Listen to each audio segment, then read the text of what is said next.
Even with another watcher, it's too risky. There's suddenly a loud crack, but D-5933 doesn't move his eyes away from 173. He can see in his periphery that the other D-Class dropped his broom and instinctively looked down at it. Luckily for him, there were others watching. D-5933 shifts in place, taking a step back and bumps into something. He can't look at what it is, but he reaches behind him and feels that it's the other D-Class watcher. But wait a minute, why is he facing the other way? "What are you doing? What's going on?" he asks, his eyes never leaving SCP-173. "What are you talking about?" the other D-Class asks back. "You're facing the wrong way." "I'm facing the wrong way? You're facing the wrong way. We're supposed to be watching 173. What are you looking at?" "I am looking at 173. What are you looking at?" D-5933 doesn't know what's going on and starts to panic. The one cleaning is focused on his task, trying as hard as he can to quickly mop up an especially dirty corner of the cell.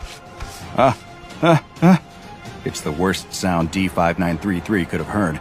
"Achoo!" A sneeze, just inches behind his head, followed by the sound of bones being cracked, a scream that was cut off too short, and then a sick thud as a body dropped to the floor.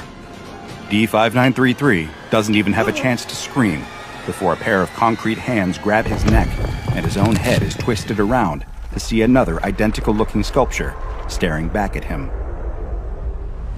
"Ladies and gentlemen of the O5 Council, we have a problem." A senior researcher is giving a presentation to a group who remain largely in the shadows, obscuring both their identities as well as their reactions to his horrendous news. SCP-173, through means which we have not yet been able to determine, has multiplied. There's no reaction from any of the 13 figures seated around the large, curved table. The researcher in charge of SCP-173 waits for a response, anything at all, but after receiving none, he clears his throat and continues. "We gave each of the new instances their own designation, SCP-173-1 and SCP-173-2. Two of the D-Class on observation duty during their regular cleaning of 173's cell were killed. The third was able to keep them both in his line of sight until they could be recontained and moved into separate cells." Again, no reaction from the shadows. But as you know, this wasn't the end of it. At some point, the instances of SCP-173 multiplied again, each splitting to form yet another instance. SCP-173-1 through 4 are all contained separately, but we don't know if or when another split will occur. The senior researcher waits, but no one on the O5 Council speaks or moves until the one seated in the very middle slides a piece of paper across the table in front of him.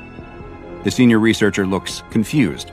He looks to the mobile task force guard stationed near the door, but he too remains expressionless, eyes locked straight ahead.